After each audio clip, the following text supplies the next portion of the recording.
Could this actually be the flood tunnel that's causing our problems? I don't know. That's what we're here to find out, because we could be that close to the treasure. We have spent a lot of time trying to follow the gold and the silver.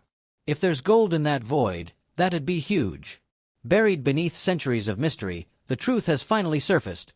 Gold has been found in Oak Island's money pit. After years of dead ends, setbacks, and whispers of lost riches, the latest discovery has sent shockwaves through the team. Traces of real gold have been detected in the underground water, proving once and for all that treasure is hidden deep beneath the island. Tune in as the final layers of earth are pulled away, revealing what has been buried for centuries. The hunt for Oak Island's hidden treasure continues. Deep in the North Atlantic, on a little island called Oak Island, people have been searching for treasure for more than 2 centuries. It's a place full of mystery, secrets, and whispers of riches buried deep underground. And now, after all this time, the team digging into the legendary money pit might have just struck gold, literally. But as the drill struck something solid, the crew froze. This was no ordinary treasure. The sun rises over Oak Island, casting golden light over the trees and water. A new day means a new chance to uncover something big. The drilling rig roars to life as the team gets to work. Rick and Marty Lagina, along with their crew, have never been more excited. Today could be the day. They've spent years chasing clues, following old maps, and listening to stories passed down through generations. But this time, the science is backing them up. Not long ago, a team of experts took water samples from the underground shafts. The results? Gold. That's right, traces of real gold floating in the water. And where there's gold in the water, there's gold in the ground. Now, they just have to find out exactly where it's coming from. The plan is simple but intense. Drill, sample, analyze. They're punching holes deep into the ground, pulling up core samples, and checking every inch for signs of something man-made. Wood, metal, anything that doesn't belong. Every clue gets them closer to the prize. Today, the drill has hit something big. The team gathers around as the core sample is pulled up. It's packed with wood, lots of it. But this isn't just any wood. It looks old, really old. Could this be part of the original treasure chamber? The deeper they go, the more they find. Layer after layer, piece after piece, the evidence is stacking up. Then, the metal detector beeps. The energy shifts instantly. Could this be it?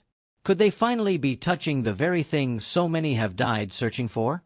Meanwhile, in another part of the island, something just as exciting is happening. Near the swamp, a massive stone road has been uncovered. Some think it's a ship's wharf, possibly built by explorers centuries ago. Others believe it could be linked to a secret operation to hide something valuable. The swamp has already given up some amazing finds: wooden barrels, pieces of old ships, even an ancient lead cross that might have connections to the Knights Templar. Every discovery adds a piece to the puzzle, but there are still so many questions left to answer. Back at the money pit, the drilling continues. The rig grinds deeper and deeper into the earth. Then, suddenly, more wood. But this time, it's different. These aren't just scattered planks. This looks like a structure, something built with purpose. The crew leans in. The excitement is electric. They're close, so close. The team knows they can't rush this. Every move has to be calculated. The next step: a full-scale excavation. Huge steel shafts will be driven into the ground, allowing them to dig down safely and see exactly what's buried beneath Oak Island. If the gold is really there, if the treasure that's been whispered about for centuries actually exists, they are on the verge of finding it. For more than 200 years, treasure hunters have tried and failed. They've dug, they've explored, they've risked everything. But this time, it feels different. This time, the evidence is undeniable. Gold in the water, man-made tunnels, ancient artifacts. All signs are pointing to something big hiding beneath the surface. Is this finally the year the mystery of Oak Island is solved? The answer lies just a few feet below. As the day stretches on, the team doesn't let up. They push forward, determined to see this through. More drilling. More analyzing. More evidence stacking up. Every foot they dig brings new questions and new possibilities. If someone really hid something here centuries ago, they went to great lengths to keep it a secret. The swamp, with its murky waters and shifting ground, continues to be a hotspot of activity. The heavy equipment churns up layers of earth, revealing strange structures beneath. Some of the wood beams pulled from the mud seem to be part of a dock or platform, something built with a clear purpose. Could it be tied to those old theories about hidden ships? The deeper they go, the more intriguing it gets. Back in the Money Pit area, historian Charles Barkhouse and geologist Terry Matheson are hard at work. They have been closely monitoring the drilling of the borehole DN 11.5. Now that the drilling has reached the possible treasure zone, between 80 and 120 feet below the Earth's surface, Andy, a geoscientist, walks over to the tent that Charles and Terry are setting up to check on them. Terry lets him know that they are down DN 11.5 and have reached 78 to 88 feet, getting closer to their goal. As he says this, a loud grinding sound can be heard coming from the drilling crew. Everyone looks up as the screeching only gets louder. The drill operator says that they need to pull up the drill because they broke through something. They decide to take a measurement on the pipe to figure out what happened. As the drill operator reads a measuring tape, he announces that they are open 1.5 feet. Terry looks on from the tent, jaw dropped, worried that something has gone terribly wrong for the crew. The drill operator makes his way to Terry and tells him what happened. He claims to have broken through something when he reached 90 feet underground. Terry rephrases what he said, and now the situation can be understood. The drill operator has encountered an open space 90 feet below grade, meaning there is a void down there. The three men in the tent let the operator know that they are going to talk over this development and will let him know what to do once they reach a consensus. For now, they want to pause the drilling. Charles takes out his phone to contact the Lagina brothers, Rick and Marty. Rick is shown in a confessional, saying that whenever he gets a call from the Money Pit drill program, it is an exciting moment for him because DN 11.5 is within the treasure zone they have designated. The importance of the area cannot be stressed enough. They have invested a fortune in time and money to narrow down the area with the highest gold values. Rick drives down to the area right away, in a great mood. The entire team starts to file into the tent near the borehole, everyone gathering around to hear the latest development. Mike, the operator of the drill, tells them that at around 90 feet, he could feel the rods break through something, and it was open about 1.5 feet past his rods. He speculates that whatever he cut through likely fell into this void. This is an exciting and worrying development. Could he have hit buried treasure that has now dropped into a void? Terry takes out a map of the area and determines that the DN 11.5 borehole lines up with DN 12.5 and DN 13.5, all along an east-west alignment. All of it is a structure at 94 feet below grade. He says that Mike hitting it below 90 feet suggests they are at the top of the tunnel. Marty says they need to confirm whether it is a tunnel or not, and the only way to do that is to pull the core. He commands Mike to get them some core and find their treasure. Mike and Colton march back to fulfill his wishes. As the core is pulled up, the team notices solid chunks of it. Later that afternoon, they receive lab results on a wood sample. Emma Culligan, an archaeometallurgist, delivers the most anticipated scientific report in the history of the show. She reveals unexpected quantities of gold. The men's eyes light up. Could they finally be on the verge of uncovering Oak Island's greatest mystery? Truly an outlier when testing things like wood, she confirms that yes, it is unusual, and she laughs and calls it a very big outlier. They all take this for remarkable news. A close-up of the chart shows that gold is present as the 12th element on the chart of 14, all of which are ordered in descending increments, meaning that gold is nearly the smallest amount present. Rick sees these tests as a confirmation of their theories, and with good reason at that. He says that they now have in their grasp proof that they have singularly unique results. The application of that concept in two different mediums, in the wood and in the water, is an extraordinary development for them, as the crumbs of information they come across have led them to the most likely area that contains gold. The treasure has surely been identified. On top of that, Rick realizes that this may connect them to where the treasure may be. This could connect them to a direction they can follow. The results of the wood sample are extremely impactful and influential in keeping up their current narrative of where the treasure is and how it got there. The gold sampling of the water and now the wood is their greatest find of the year. If anyone was waning in hope and enthusiasm, this is surely the thing they need to awaken it inside of them. Their hopes of finding the treasure at the bottom of the garden shaft by drilling is so far paying great dividends, and Rick is thinking that this is the start of an evidence trail. In his eyes, Every bit of evidence that has led them here is as important as the gold traces they have found. He has a piece of wisdom to share when he says that they will never find samples in the lab. In the lab is where they come up with the answers. They leave Emma with the promise of bringing her more samples. The group might solve secrets that make their deepest hopes come true. Find out about the exciting journey of a group of people who think a strange island holds a lot of money. Not only are they digging, but they are also thinking about how to keep their work secret. Hold on, the story is getting better. A gap found under shaft DN 11.5 gives them ideas. The garden shaft turns into a hub of activity and shows interesting signs. Outside, gold sightings and tales about a treasure area have sped up their work. The Lagiina brothers believe they are almost there with the answers they've been looking for. What do you think? Are they close to the treasure? This, coming after the revelation of more gold detected in the water and wood of the island, is surely a positive foreshadowing for what is in store for the Oak Island team. We begin the episode with Rick Lagiina and his son Alex walking into an outdoor tent set up where they have monitors and equipment near the money pit. Brandon Vanderhoff of Duma Contracting Limited is heading up the probe drill supervising this day, and they are watching through a monitor as a crane lowers a drill into the garden shaft, giving them a view of what is going on inside. Members of Duma Contracting Limited can be seen in the area, preparing machinery and working on getting the probe drilling underway.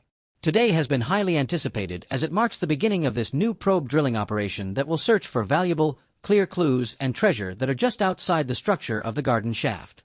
The garden shaft was an old broken-down building that had been built and then left empty decades ago when another group of explorers and treasure hunters came to the island looking for wealth. However, in the present day, it is being refurbished by Dumas, and it has given the Oak Island team high trace evidence of gold through water testing. If that is not enough incentive to continue the restructuring, they have also found evidence of a possible chamber connected to the original money pit only feet away from their garden shaft. Rick is hoping for something precious and solid in the garden shaft. He has often been the voice of encouragement for the crew, rallying them and lifting their spirits when they begin to doubt they will ever find any treasure or answers.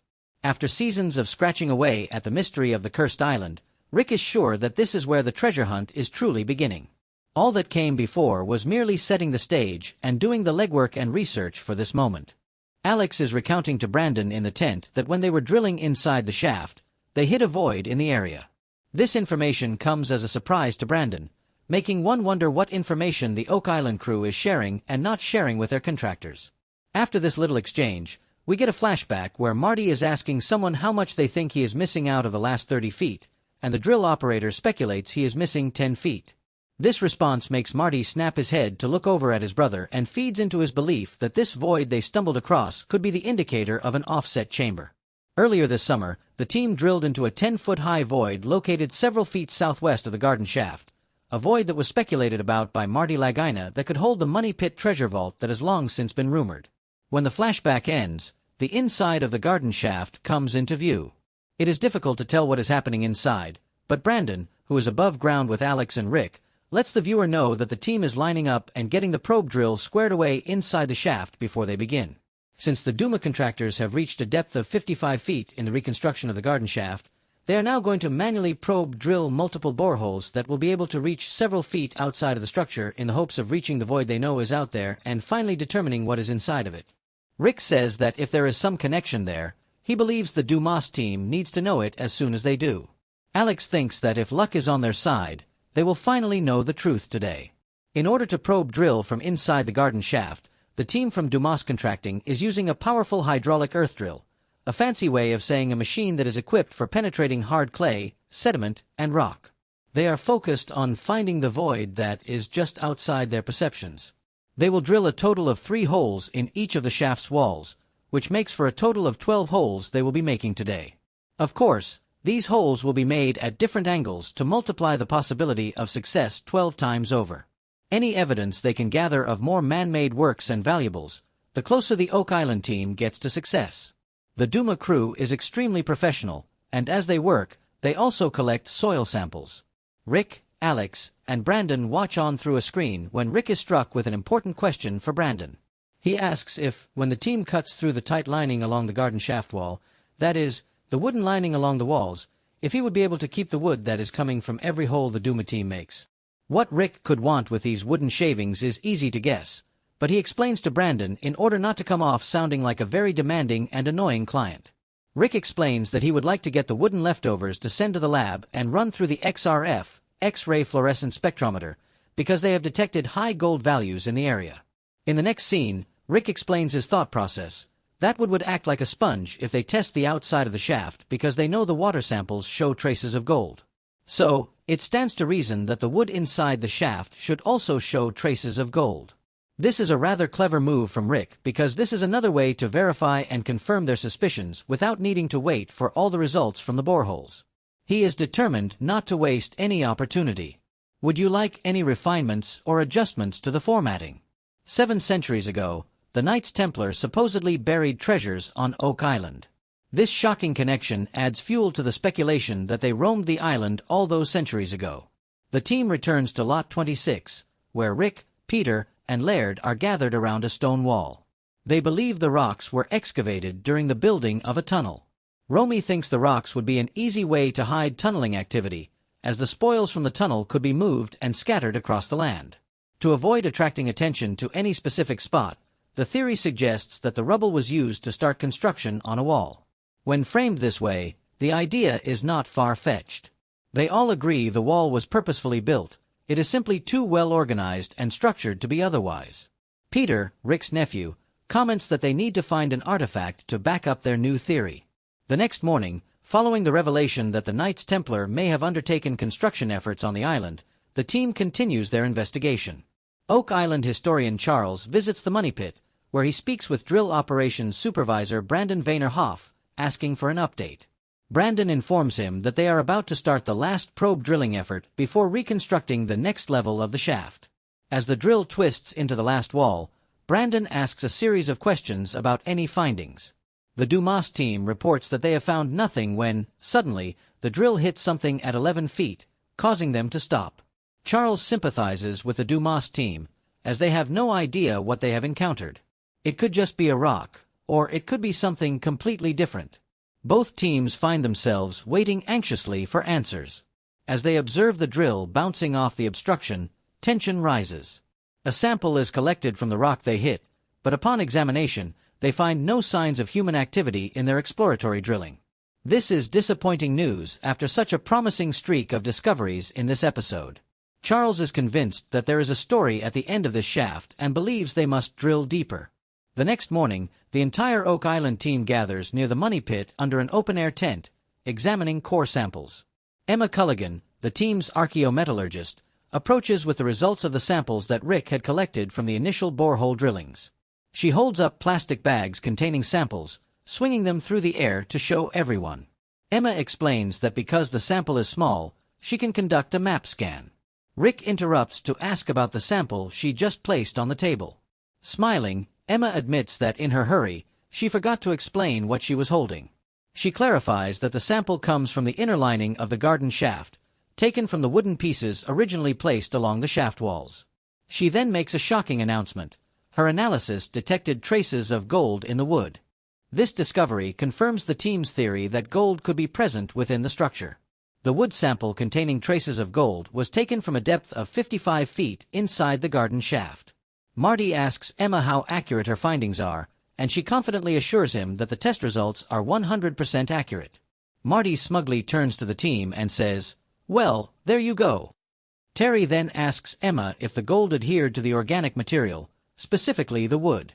She confirms that it did, at a percentage of 0.1%. While small, it is still enough to qualify as gold traces. The team recognizes the significance of this finding.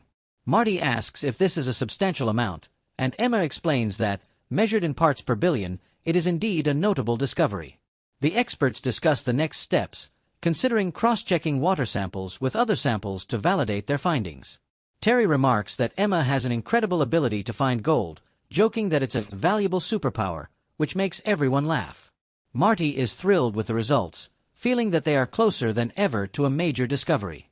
Rick then speaks to the team, emphasizing the importance of science in their treasure hunt.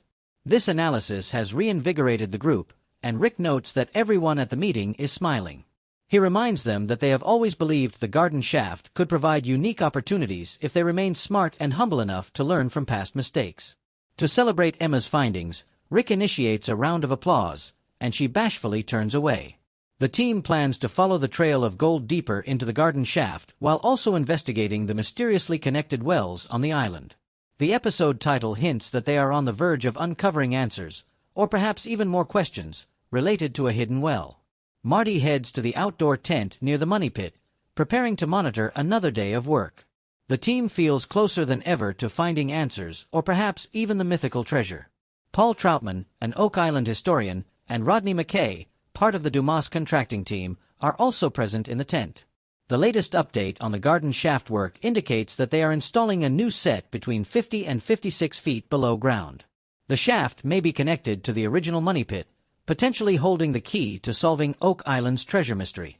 Marty has a message for Rodney. He explains that when they drilled boreholes, Rick requested samples from the water, soil, and wood. When tested, all the samples contained trace amounts of gold. A flashback scene shows the team using a probe drill to penetrate the garden shaft's walls and Rick instructing them to bag the samples for lab analysis. In another flashback, Emma announces that she found high trace evidence of gold in the wood. Back in the present, the team continues requesting more samples, hoping that as they go deeper into the garden shaft, the gold traces persist, or better yet, increase. While Dumas Contracting completes the final stages of the shaft work, the Oak Island crew will continue testing original structure samples. One advantage of refurbishing the shaft is that they now have the opportunity to study the original materials and pinpoint the ultimate source of the gold. Marty remarks that no one on the Dumas team could have predicted finding gold in the wood of the garden shaft. He tells Rodney that he is unsure what to make of their findings and that the team is still trying to piece everything together. Just then, Rodney notices a crew member sealing something in a bag and quickly walks over to the shaft entrance to retrieve it. When Rodney returns, he brings 2 large bricks used in the garden shaft's construction. Terry, the historian, notes that since gold traces have been found in the water, there must be a point of contact, possibly a deeper cavern or tunnel extending into the money pit. Everyone agrees with this assessment, so they shift their focus back to analyzing the newly collected samples. Before leaving to get the bricks tested, Marty warns Rodney that his team will likely demand more samples, so he should prepare for that. While refurbishing the garden shaft is crucial to their treasure hunt, the team is also determined to uncover the island's secrets, an even greater treasure for some. Across the island, the team gathers in the war room, where Rick presents an idea inspired by Tom Nolan. Tom Nolan, an Oak Island landowner, is the son of the late Fred Nolan, a well-known researcher of the island. Other team members in the war room include Jack Begley, Charles Barkhouse, and Scott Barlow. The meeting is focused on discussing Fred Nolan's research. Rick hands the meeting over to Tom, who provides insight into his father's decades-long work. In the early 1980s, Fred began compiling a book on his findings, though it was never published. His research, spanning from the early 1960s until his passing in 2016, contributed significantly to the island's history. Fred Nolan, a professional surveyor from Halifax, Nova Scotia, made some of the most notable discoveries in Oak Island's treasure hunt. He focused on the 6 lots he owned, where he found parts of a large sailing vessel in a swamp and a formation of 6 boulders known as Nolan's Cross. From an aerial view, these boulders form a tilted cross. Tom recounts a memory from the 1970s when he and his father were working along the swamp's outer edge and discovered a well. The well had been buried and filled in. Tom recalls it being about 10 feet deep, but what stood out was the massive amount of broken pottery they found at the bottom. It appeared as though someone had smashed all their belongings into the well. At the time, they were unsure what to make of this finding, so they refilled it. Now, Tom believes this discovery aligns with what was found on Lot 26 and suggests taking a closer look. Rick agrees and sees this as a worthwhile avenue for investigation. Tom then shares another discovery from the early 1990s, something they called the quadrilateral, found using an offset sightline from Nolan's Cross.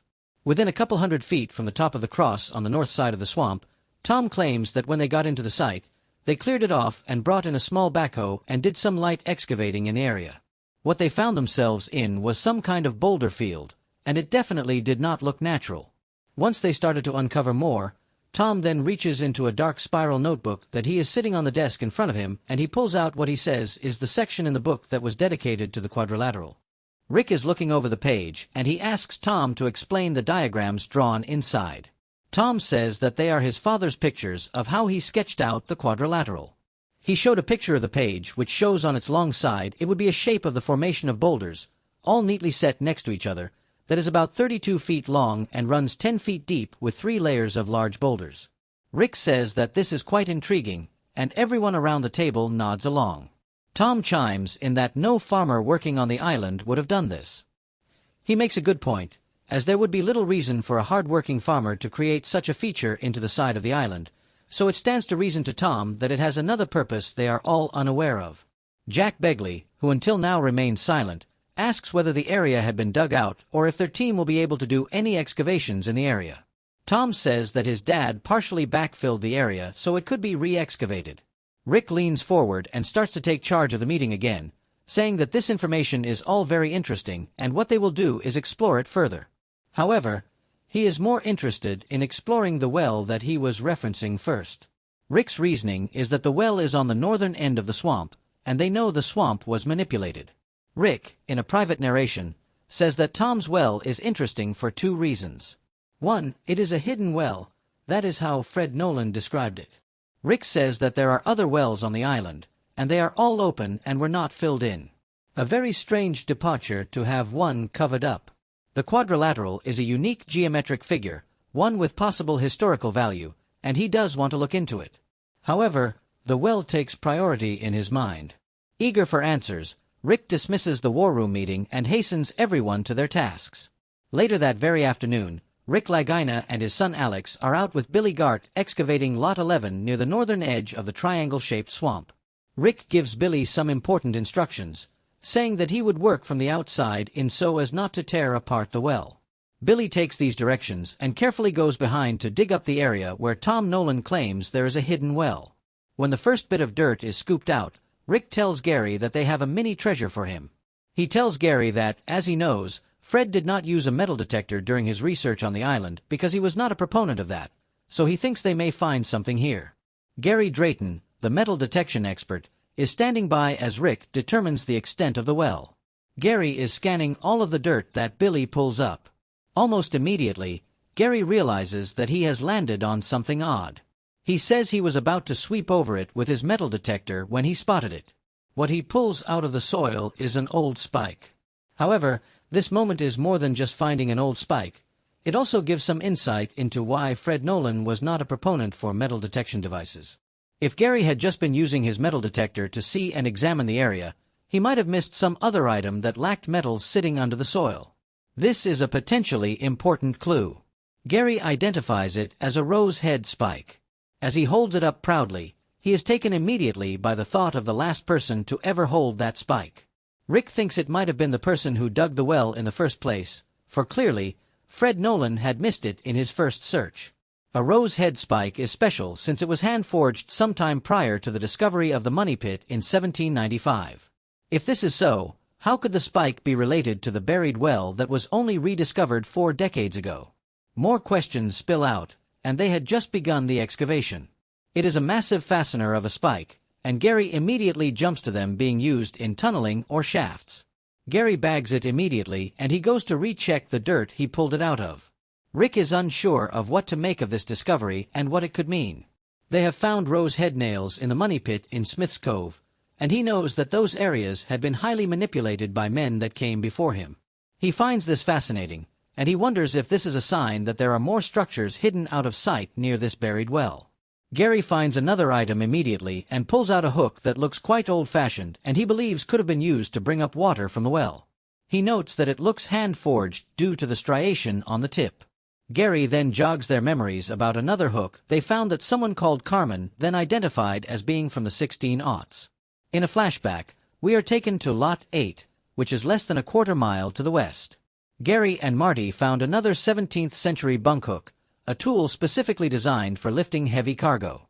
They believe this new hook could be of a similar use and origin.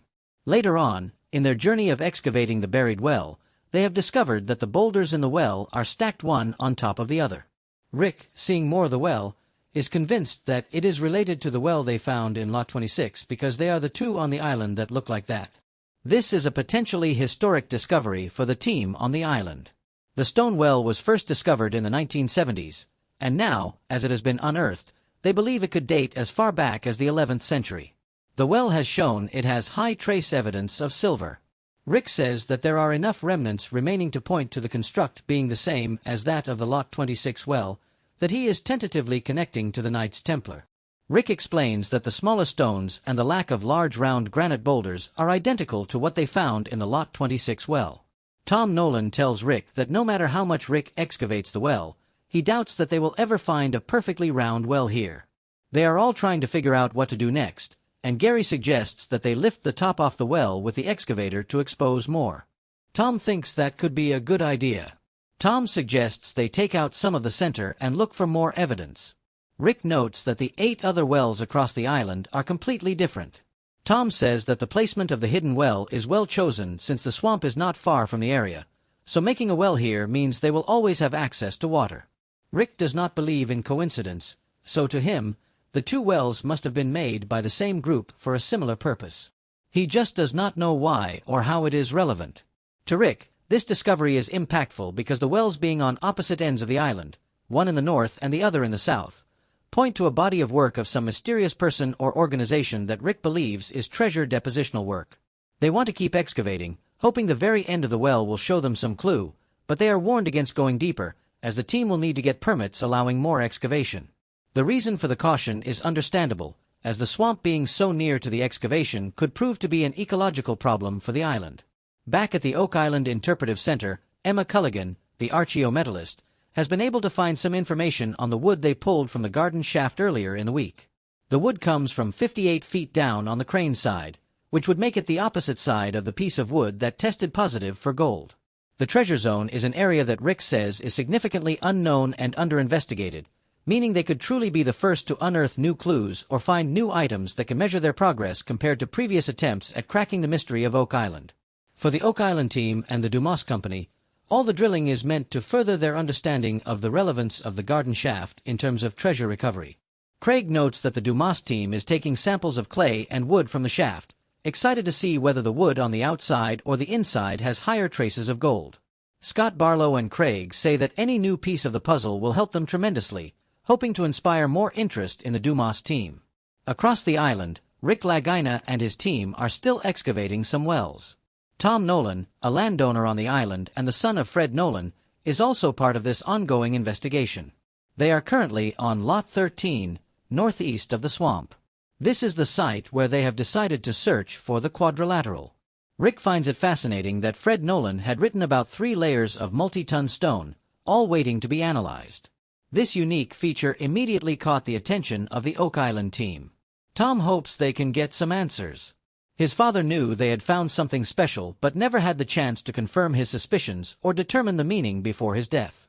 In a flashback sequence, Tom is shown in the war room, presenting the crew with a section from his father's book that describes the quadrilateral Fred Nolan had discovered. Fred was an incredible man who spent 6 decades documenting his search of Oak Island. He found a boulder field that appeared man-made, over 30 feet long, and discovered in 1993. It is speculated that constructing the quadrilateral would have taken a great deal of time and energy, highlighting its importance in understanding the activities and motivations of those on the island centuries ago.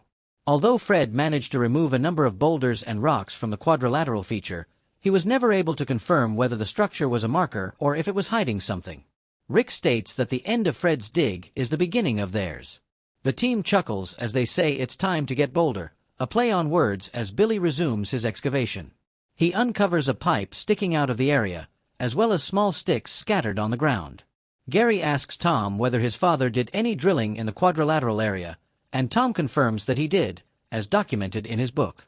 As the team retrieves one of the sticks, they notice it has been cut and burned. Gary comments that the consistency of the dirt is more akin to what is found at the bottom of a swamp. As they examine the burned wood pieces, Gary recalls similar small pieces they found 2 years ago at the base layer of the stone pathway around the swamp. The thin branches that were cut are particularly reminiscent of that discovery. Next, a flashback sequence takes us to the day they found a 500-year-old stone road in the southeast corner of the swamp. During excavation, the team discovered tightly packed firm dirt. Gary noted that this was evidence of cribbing or support. When tested 2 years ago, the design was determined to be of Portuguese origin. The team had also found coal at the excavation site, which served as the base layer for the road's construction. Now, finding burned wood resembling charcoal in the quadrilateral structure feels like pieces of a puzzle falling into place. A year after discovering the stone road, they visited a site in Almirall, Portugal, a known stronghold of the Knights Templar between the 12th and 16th centuries. Rick and Alex Lagina, along with Doug Crowell, were shown a nearly identical stone road during their trip. Walking along the Portuguese road, they theorized that it served as a blueprint for the one on Oak Island. Rick asks Billy how deep he was digging when he found the charred wood, and Billy replies, 4 feet. This signals to everyone that much more digging remains. This is a monumental moment. Could the team have found evidence suggesting that the quadrilateral feature on Lot 13 and the stone road near the swamp are connected? The search for more connections and answers resumes. To top it off, they also find clay in the quadrilateral feature, clay that should not be there. Previously, the island's clay had been attributed to the money pit. None of them were prepared for yet another link leading to the island's other mysteries. Jumping into the pit, they begin digging at the blue clay located there. Rick explains that this blue clay is similar to what they've seen in the money pit, calling it part of the historical narrative of finding the money pit. He poses a rhetorical question. If they were trying to keep water out of an underground structure they wanted to build, would they use this clay to their advantage? He answers his own question, absolutely. His theory suggests that the blue clay indicates a structure is possibly buried below the quadrilateral. If true, what kind of structure would be buried and secured underground? What could it contain? Excitement mounts as the team returns to Lot 13 with Drive Ian Spooner to analyze the mysterious quadrilateral feature. Rick explains their findings, the clay, the stones, and their theories about what is happening. More importantly, he wants to know if there is evidence of human interference in the area. Dr. Spooner, using a metal stick, probes the ground and finds the soil to be quite clay-rich and thick, which he finds odd. Rick asks if this could be geological or glacially deposited. Dr. Spooner dismisses the idea, stating that the environment, being a hill slope, makes that improbable. Dr. Spooner also notes that the clay is in different colors, indicating exposure to heat or burning. He pulls out burnt wood stuck to clay and states that the two do not naturally occur together. He concludes that the clay is disturbed and out of place, meaning something purposeful happened there. Rick argues that Oak Island's history is too complex not to have purpose. He theorizes that stacking boulders would be difficult to remove later, making the area resemble a safe. The team agrees, this quadrilateral appears to be a human construct, not a random formation. Later, the team gathers in the war room to discuss research from Portuguese researcher Francisco Nogueira, who has been working with them. During a conference call, we learned that Rick commissioned researchers across Europe to investigate potential connections to the Oak Island mystery. With recent discoveries in mind, they are focusing on links to the Portuguese sect of the Knights Templar, known as the Order of Christ. Rick's friend Judy Rudebush alerted him that Francisco had compelling information, potential evidence that members of the Order of Christ buried treasure on the island. Francisco says that after seeing the team's discoveries, he sought evidence of Portuguese presence in the North Atlantic, specifically Nova Scotia, between the 15th and 16th centuries. His first task was reviewing the history of the Azores, as they were crucial for navigators at the time. He confirmed that the Order of Christ was active there in the 15th and 16th centuries. The belief that the organization moved treasure to the New World remains strong. Additionally, Francisco states that the rock wall on Oak Island appears to be constructed in the Portuguese style, using a method commonly employed in the 15th and 16th centuries. Excitement fills the room as Francisco discusses the missing treasure. He explains that in 1580, Portugal faced a succession crisis. King Enrique died without an heir, triggering a 3-year war for independence. His nephew, Antonio, prior of Crato, a member of the Order of Christ, was considered the rightful heir. However, the King of Spain took control of the throne. Amidst the turmoil, a vast fortune of gold, potentially linked to the Order of Christ, disappeared and was never recovered. Francisco believes this treasure may be hidden on Oak Island. The presence of the stone road, stone wall, quadrilateral feature on Lot 13, and high traces of gold in the money pit all point toward this theory. Rick recalls their visit to Portugal, where they speculated that the Order of Christ anticipated their downfall and devised a plan to seek refuge, possibly bringing valuables with them. The entire team agrees that the possibility of a Portuguese connection is stronger than ever. The next day, the team resumes excavation on Lot 13, collecting clay and other samples for lab testing. Later, they gather in the war room for a video conference call regarding the stone wall on Lot 26. Francisco believes it to be of Portuguese origin, possibly over 500 years old.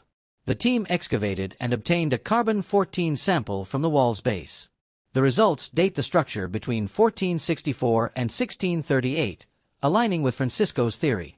The team is now more convinced than ever that Oak Island has ties to the Portuguese. Too many clues point in that direction.